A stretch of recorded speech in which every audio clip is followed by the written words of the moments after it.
Баршаңызға қайырлы күн. Бүгін мен үгілмелі қатпарлы қамырдан жасалатын самса дайындайтын боламын.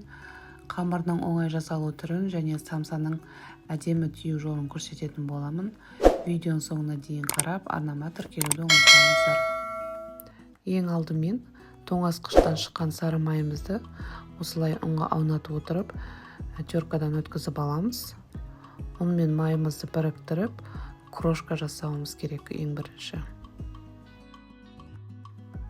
Міне осындай болуы керек. Енді 4 жұмыртқа қаймағымызды қосып, қамыр илейтін боламыз.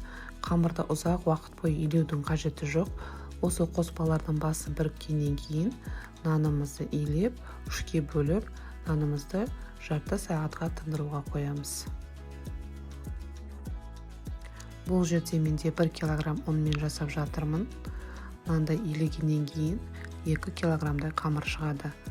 Бұл қамырмаған самсаның қамыры ұзақ уақытқа жетеді. Кез келген уақытта алып жасай беремін. Қонақтар келген жағдайда да жарты сағатқа шығарып қойып, қонақтар келген кезде свежий күйінде пісіріп берсеңіз, сондай күшті қытырлақ дәмді болып шығады.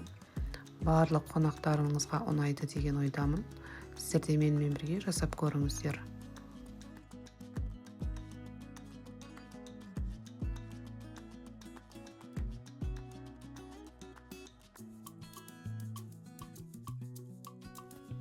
Қамырымыз тынып болды. Қамырымызды тағы да бір-бір елеп, салафандарға салып, холодильникке 2-3 сағатқа қоямыз.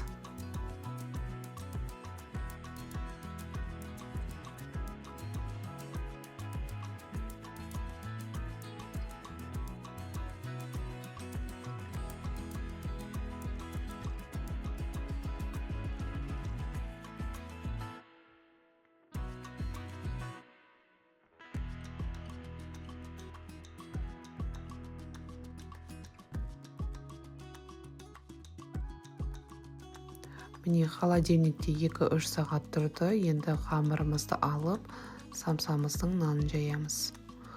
Осылай видеода көрсеткендей 4 бұрышты етіп қамыр жаятын боламыз. Қамырға жаятын маргаринді алдын ала ерітіп, суытуға қойып қоямыз. Нанымызды жайып болғаннан кейін осы маргаринімізді құйып, қолымызбен түгел жағып шығатын боламыз.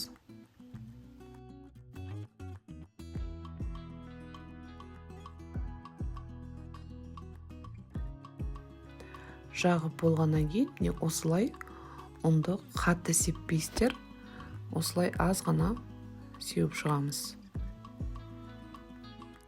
Енді 15-20 минуттай осылай тұру керек. Қамырдың бетіндегі майы кішкене қатуы керек. Енді қамырымызды осылай орай бастаймыз. Ешқандай ауа қалмау керек арасында. Сіздерге түсінікті болсын деп осылай жақыннан көрсетіп жатырмын. Түсінбесеңіздер осылай қарап жасасаңыздар болады. Мен самсаның ішіне салатын салмасын алдын ала дайындап қойдым. Барлығын описание бөліміне тастап кетемін. Қанша грамм, қанша килограмм қосқанның барлығын. Фарш, пияз, құйрық май, чеснок, қара перец, тұз қосып алдын ала дайындап қойдым.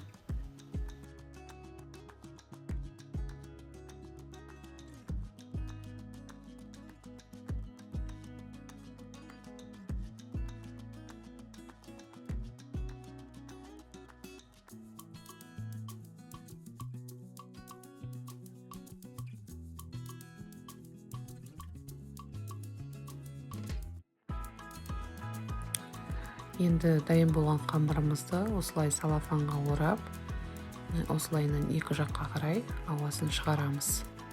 Менде осындай қамырдан 6 данасы шықты.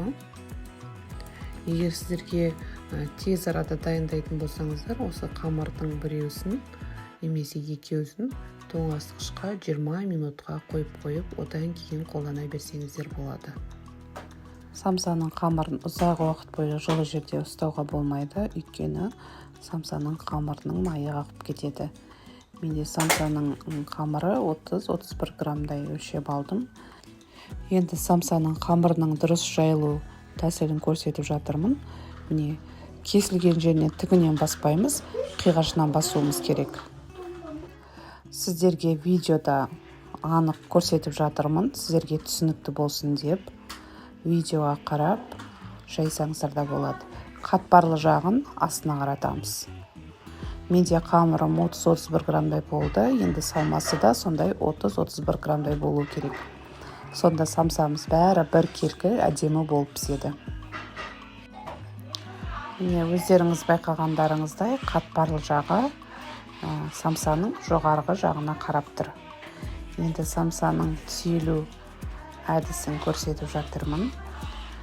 Қыз келіншектер, жаңадан үйленген келіншектер тию білмеуі мүмкін. Сол себепті сіздерге осылай жақыннан түсінікті болсын деп көрсетіп жатырмын. Міне, тағы да көрсетіп жатырмын. Тігінен емес, қиғашынан басасыздар. Қамырларыңызға ұнға салып алып, қамырыңызды жайып, қатпарлы жағын астына қаратып, самсаларыңызды түйесіздер. Сонда самсаларыңыз бір қалыпты, барлығы әдемі болып шығады.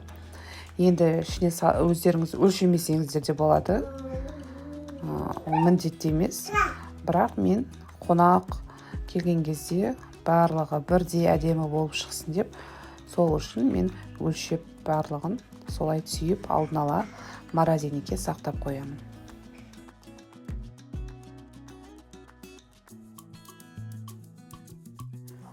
Самсамызды түйіп болды.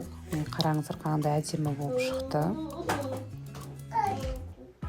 Қатпарлы жағы үстіне қарап тұр, міне, видеода көріп тұрғандарыңыздай.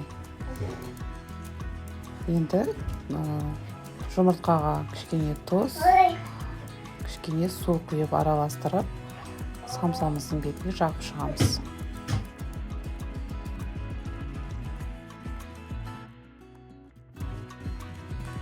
Самсаның бетіне күнжіт сепсеңіздер де болады. Өз еркілеріңіз қандай дән жақсы көресіздер, соны істеуіп жасай берсеңіздер болады. Мен мына жерде самсаның морозильникке сақталған түрінде көрсетіп жатырмын. Міне, мен осылай барлығын түйіп морозильникке сақтап аламын. Қатқаннан кейін бәрін пакетке салып, барлығын дайындап қоямын. Міне, үгілмелі қатпарлы самсамыз да дайын болды. Өте дәмді болып шығады. Сіздер де менің рецептімен жасап көріңіздер. Жасап жатсаңыздар, комментарий қалдырып, лайк басып, артыма тіркелуді ұмытпаңыздар.